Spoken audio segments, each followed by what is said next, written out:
valve will be difficult to operate, so we'll need 3 men. On an ankle. Where's Parlov? Baranov. The water was very irradiated, and there was no expectation that they would survive. And they did it nonetheless. For me to shoot that, I really didn't want some kind of big ambient light so that you can see everything that's going on and you kind of make it into some spectacle. But for me, it was always about authenticity and the visceral feel of being with these divers in this pitch darkness, not really seeing anything else but what's being lit by the flashlights and the reflections in the water from those flashlights. I'm a nuclear physicist.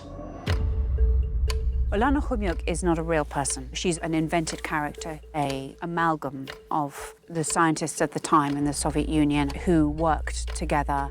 I'm here about Chernobyl.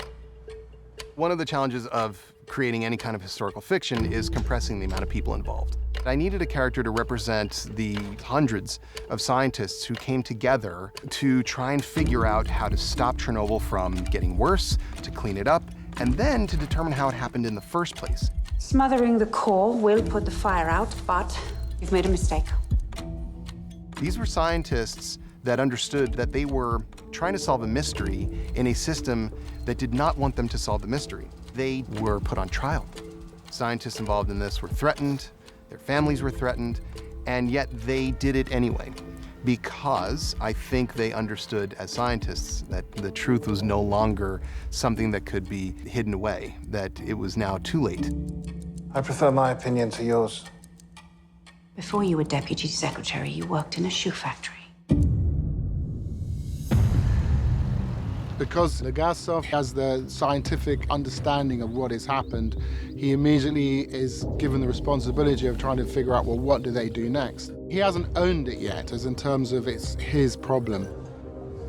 Anything we should be worried about? He has a choice at that point to tell them the truth or to lie. No. That's sort of the point that he steps into the story.